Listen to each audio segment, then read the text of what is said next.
Live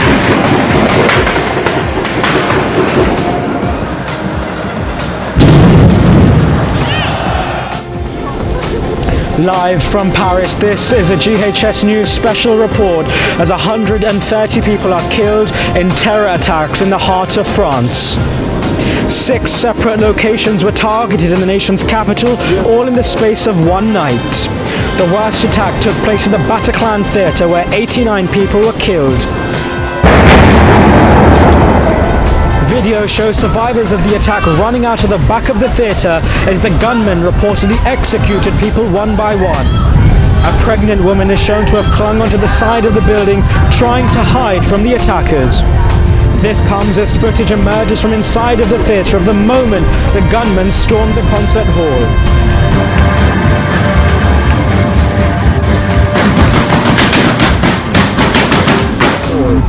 At the same time as the Bataclan attack, restaurants and bars were bombed and shot at. Suicide bombers also targeted a stadium where an international football match was taking place.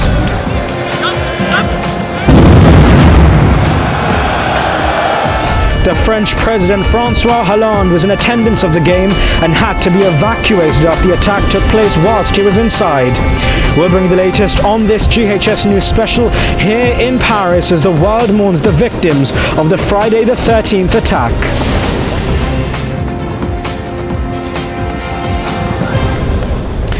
Well, a very good evening to you, live here from Place de la République in the heart of Paris, just a week on from the devastating terrorist attacks which killed 130 people. They were the worst terrorist attacks on French soil since the Second World War, beating those of Charlie Hebdo's attacks in January, which devastated the nation and killed around 20 people. In this special report, we'll be speaking to Mr. Lang, an economics teacher at GHS who was caught up in the attacks last Friday. We'll also be speaking to our correspondents on the ground here at the Bataclan Theatre, as well as the Le Carillon restaurant here in the heart of Paris. We'll also be live to London in Westminster, the French Embassy as well, and Wembley Stadium. Well, to begin this special edition of GHS News live from Paris on the events of Friday night, let's go to the French Embassy in London and join Christina Vivian for all the latest details on the events of Friday the 13th. Good evening, Raheem. I'm reporting live from the French Embassy in London, a week after the attacks occurred from where you are in Paris, where a total of 130 people died following the worst attacks that have happened to France since the Second World War. Beginning at 9:20 p.m, there were 3 suicide bombings outside the Stade de France in Saint-Denis. The President of France had to be rushed away from the game and the stadium was evacuated later on that night. Some fans chose to scatter onto the pitch amidst the fear and panic that ensued. The attacks killed 130 people. In addition, 368 people were wounded, including between 80 and 99 who were critically injured. The so-called Islamic State claimed responsibility for the attacks, and the French President, François Hollande, said the attack was an act of war by the terror group. My dear countrymen, at the moment that I speak to you, terrorist attacks of an unprecedented level are happening in the Paris area. There are dozens dead, there are many injured. It's a horror. 7 of the attackers also died, while authorities continue to search for any accomplices. An 8th man is on the run and there's been speculation about a possible 9th attacker. Thank you very much, Christina. They're live in London. Well, the worst attack took place at the Bataclan Theatre, where 89 people were brutally killed. Paris's prosecutor said that 2 of the suicide attackers blew themselves up after they had finished their attack. Well, Yasser Al-Assad is there tonight here in Paris, outside the Bataclan Theatre. Yasser, good evening. Good evening, Raheem. Behind me here is the Bataclan Theatre, which is now covered up due to last week's attack. The American band Eagles of Death Metal were playing to 1,500 concert goers were interrupted by rounds of gunfire in which a hostage situation had occurred. At around 10 p.m, the attackers, according to the BBC, took 100 concert goers hostage as police gathered outside the venue. The band members escaped without injury. A witness who escaped the attack told the journalist that the gunmen had mentioned Syria. Initial police reports estimated that 100 people were killed at the theatre, but the toll was later revised to 89. 2 attackers died by detonating their suicide vests, according to officials. The area was cornered off after the attacks and continued to be so. The investigation continues here in Paris, but for now, the world mourns on for the 89 who were killed here. Thank you very much to Yasser El-Assar live in Paris on the ground here as part of the GHS News team outside the Bataclan Theatre. Well, the attacks here in Paris this November were reminiscent of those in January when the officers of the satirical magazine Charlie Hebdo were attacked. We visited them earlier this week as part of this special edition of GHS News.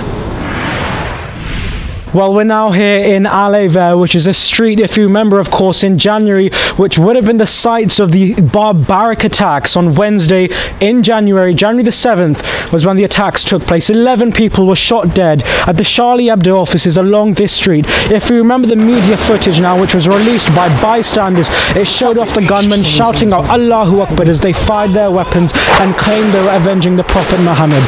They then drove along these streets here in this suburb of Paris, of course, and if we just cross the road now, there were, of course, well, videos, really sad videos, which I remember distinctly, which showed a police officer, an injured police officer, lying on the ground, and in quite a disgusting fashion, the gunman ran past him and quite literally shot him in the head, dead, in cold blood.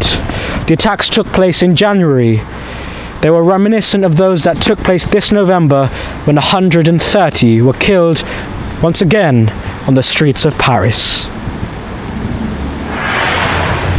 Well, as the news developed on Friday night that the attacks were getting progressively worse as the night developed, we found out that one of our own, Mr. Lang, was on the ground in France at the time. He was just 2 kilometers from where the main terrorist attacks took place. Well, he joins us now live from Greenfield High School. Very good evening, Mr. Lang. What was your experience of what happened here in Paris on Friday the 13th? Well, I knew that my son's best friend was only 150 yards, as I say, from the attack. But actually, about half an hour, 45 minutes after we found out about the attack, a young woman returned to our block of flats, and I heard her in a hysterical state, so I have to presume that she had been more closely involved with what was going on the ground. The only other sign that things were not as normal was for the next 36 hours, there was a continuous sound of sirens from ambulance, police cars, and fire engines. So that was a rather eerie backdrop for what was otherwise a lovely weekend in Paris. Thank you very much indeed, Mr. Lang. They're talking about his experience of the attacks on Friday night. Well, another one of the attacks that took place, which has devastated this nation last Friday, was when gunmen fired shots and killed 15 people at the La Petite Cambodge and the La Carillon restaurant here in the heart of Paris. Well, tonight, Adrian Lee is there for us. Adrian, good evening. Good evening here at the Le Carillon Cafe, where the attacks happened. We have here a member of the public, and we'd just like to have your opinion. So, how do you feel about the attacks that happened here last week? Last week, I was coming back home and there were sirens everywhere. I saw the police coming from the street just there. They came to talk to me because they said there had been a shooting. I didn't even know what had happened exactly when I was coming back, because I walk around the hospital St. Antoine. So when I came back home, I knew there had been a shooting with 17 to 19 people dead. Yeah, all of this needs to stop. It's not good for society. At approximately 9:20 last Friday, the first shootings occurred here at the 10th arrondissement of Paris. Attackers came here and shot at people outside Le Carillon, a cafe and bar, before crossing the street over here, shooting people inside Le Petit Cambodge.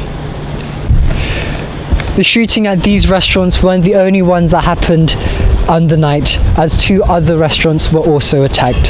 However, here are the memorials laid as a sign of respect to the fallen. Thank you very much here from Le Carillon and Le Petit Cambodge, and it's back to Rahim at the Place de République. Well, as the world continues to mourn the attacks here on Friday, many buildings and monuments have turned red, white and blue in solidarity for France.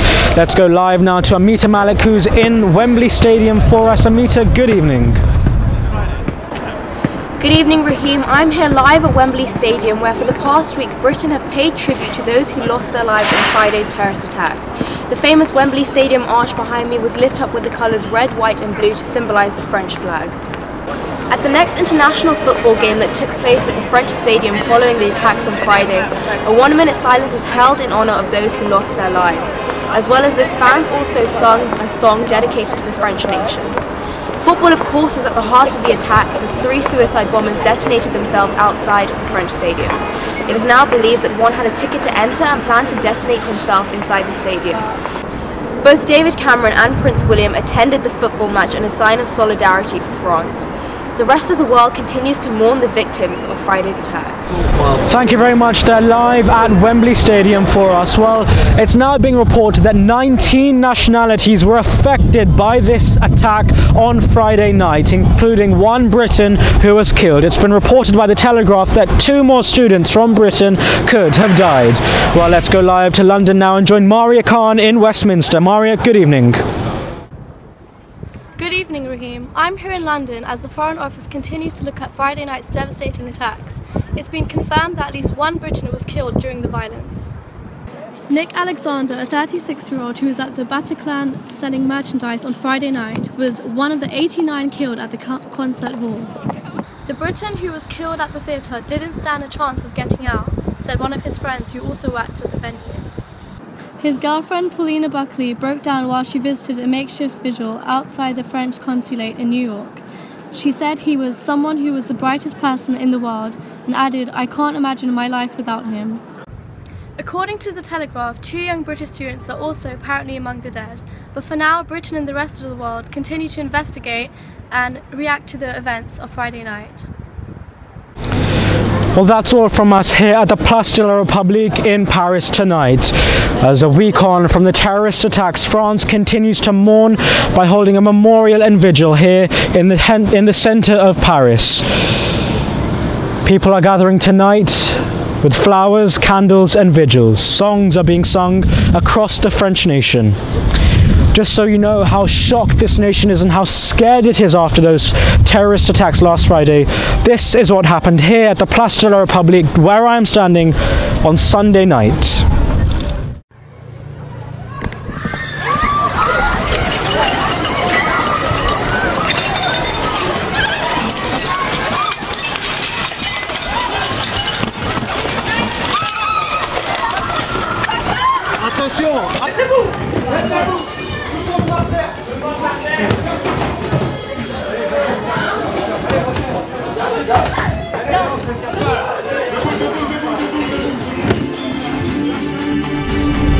That's it for GHS News this week, live with a special report from Paris with our correspondents. Thank you so much to Mr. Lang, our correspondent in London, and the GHS News team here on the ground. From all of us, have a good evening.